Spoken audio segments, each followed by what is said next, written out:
ሰውን ለምን ፈጠረው ስንል ራሱ ሊገለጥበት ነው፣ ራሱ ሊታይበት ነው። እግዚአብሔር እቅዱ፣ ፕላኑ፣ እይታው ሁሉ ሰው ላይ ነው።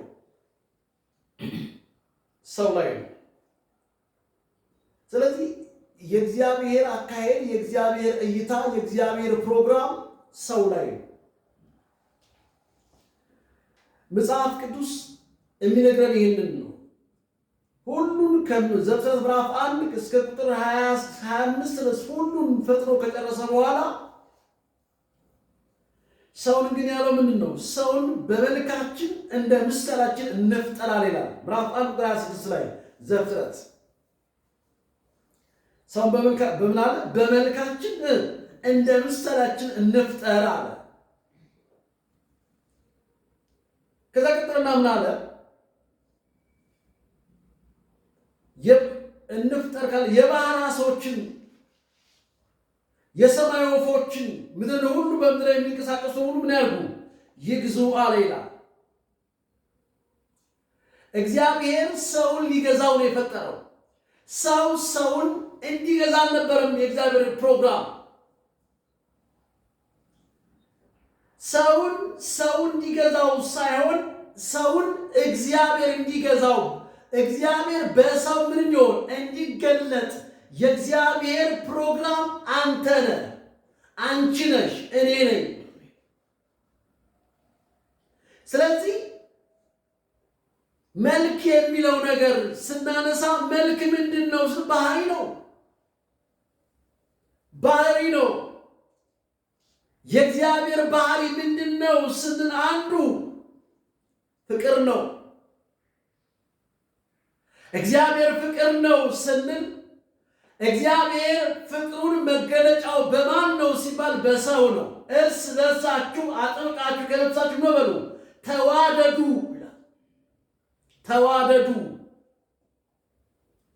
ተዋደዱ። ለምን? እግዚአብሔር ፍቅር ስለሆነ ወንድምህን ሳትወድ አጠገብህ ያለውን ወንድምህን፣ አጠገብሽ ያለውን ወንድምሽን፣ አጠገብህ ያለችውን እህትህን ሳትወድ የማይታየውን እግዚአብሔርን፣ የማይዳሰስ የማይጨበጠውን እግዚአብሔር እወዳለሁ ብትል ሐሰተኛ ነህ። መጀመሪያ እግዚአብሔርን ወደድኩ ለማለት አጠገብህ ያለውን ሰው ምን በለው? አብላው፣ አጠጣው፣ አለብሰው፣ ተቆርቆርለት፣ አትግደለው፣ አብላው፣ አትጥላው፣ ውደደው። እግዚአብሔር የሰው ጉዳይ አይሆንለትም። ግን እግዚአብሔር የሚገርማችሁ ነገር ለሰው ምን ሰጥቶታል? ፍቃድ ሰጥቶታል። ምን አይነት ፍቃድ ሲባል ነፃ የሆነ ፍቃድ። ስለዚህ አጠገባችን ያሉ ሰዎች ማንም ይሁን ማንም እኛ ልናያቸው የሚገባው መነጽራችን የእግዚአብሔር ልጅ ኢየሱስ ነው መሆን ያለበት። መጽሐፍ ቅዱስ እዚህ ጋር የሚነግረን እግዚአብሔር አለ ሰውን በመልካችን እንደ ምሳሌያችን እንፍጠር አለና የሰማይ ወፎችን በምድር ላይ የሚንቀሳቀሱን ሁሉ ይግዙ አለ ይላል። እግዚአብሔር ሰውን በመልኩ ፈጠረው፣ በእግዚአብሔር መልክ ፈጠረው፣ ወንድና ሴት አድርጎ ፈጠራቸው ይላል። ወንድ የተፈጠረው ሴት የተፈጠረችው በእግዚአብሔር መልክ ነው። ለዚህ ነው በአዲስ ኪዳን ወንድም ሴትም ባሪያም ጨዋም ግሪክም የለም የሚለው ጳውሎስ። በእግዚአብሔር እይታ ሁሉም ሰው ምንድን ነው? እኩል ነው። ስለዚህ ሰው የተፈጠረበት ዓላማ፣ ሰው ሊኖርለት የተገባው የህይወት ዘይቤ አለ። ይህን ክፍል ዘፍጥረት ምዕራፍ 1:26 ይዘን ሰውን በመልካችን የሚለውን ሮሜ ምዕራፍ 8 ላይ ሄደን እናያለን። ኢየሱስ ያድናል። ሮሜ ምዕራፍ 8 ቁጥር 26 ላይ እንደዚህ ይላል። 26 ላይ እንዲህ ብሎ ያስቀምጠዋል። ማን ነው? ቁጥር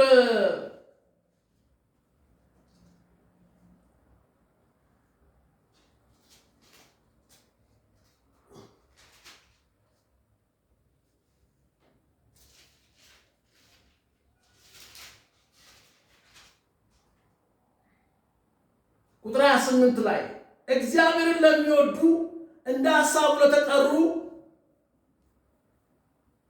ነገር ሁሉ ለበጎ እንዲደረግ እናውቃለን አለና ልጁ በብዙ ወንድሞች መካከል በኩር ይሆን ዘንድ አስቀድሞ ያወቃቸውን የልጁን መልክ እንዲመስሉ አስቀድሞ ደግሞ ወስኗል።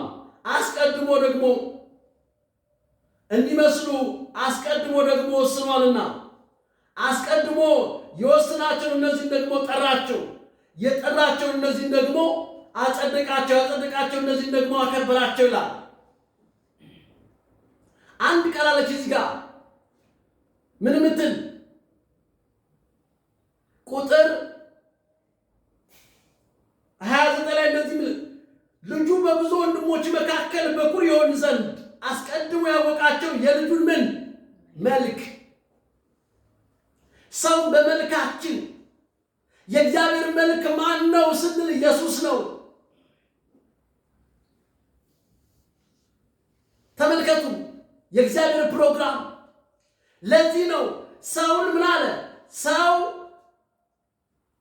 ከውሃና ከመንፈስ እንዲወለድ የፈለገው እግዚአብሔር ለዚህ ነው።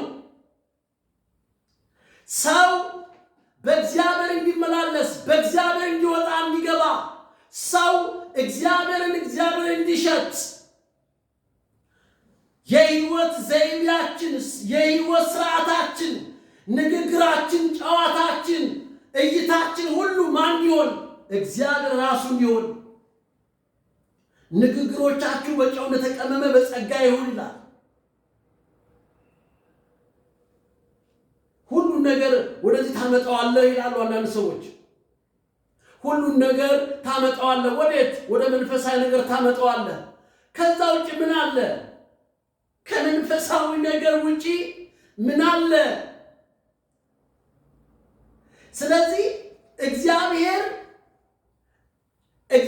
ሰውን በመልኩ ለምን ፈጠረው ሲባል እግዚአብሔር ራሱን በሰው ማየት ፈለገ።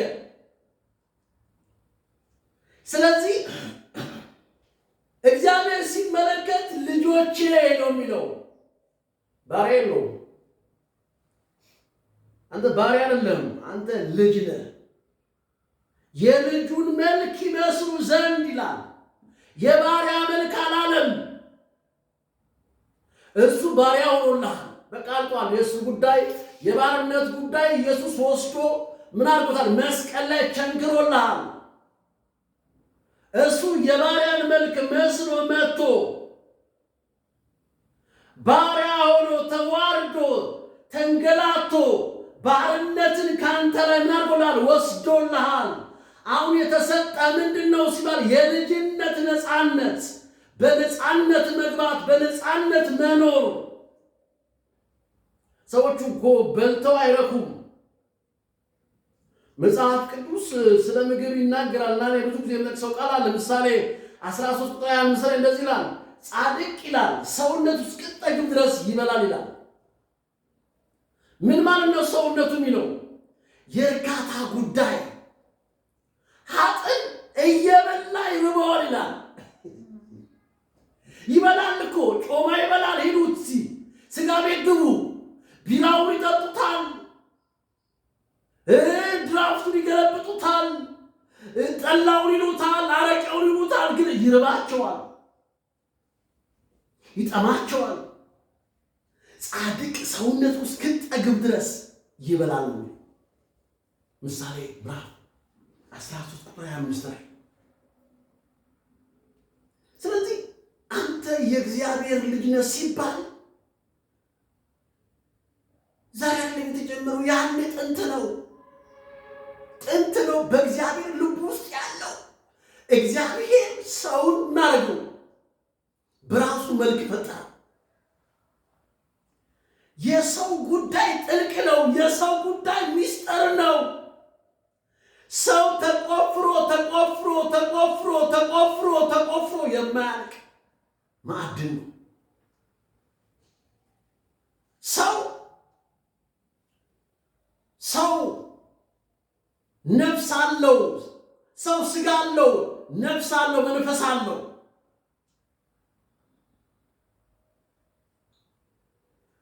ይሄ ስጋችን፣ ነፍሳችን፣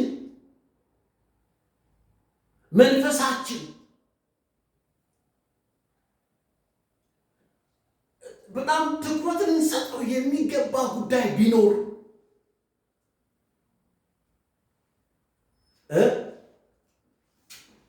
በተስፋ እንድንኖር። ለዚህ እኮ ነው ሰው ወደ ጌታ ሲመጣ፣ ሰው ኢየሱስ ክርስቶስን እንደ ግል አዳኝ አድርጎ ጌታ አድርጎ ሲቀበል ይቀየራል። አለባበሱ ይቀየራል፣ ንግግሩ ይቀየራል፣ ሕይወቱ ይቀየራል፣ መልኩ ይቀየራል፣ አነጋገሩ ይቀየራል፣ እይታው ይቀየራል፣ ውሎው ይቀየራል። ለምን? ኢየሱስ ነው የገባው እሱ ውስጥ። ተመልከቱ፣ መጽሐፍ ውስጥ እንደዛ ነው የሚለው። ይኸው አንደኛ ዮሐንስ ላይ እናንብብ እስቲ። ይሄ ክፍል አለ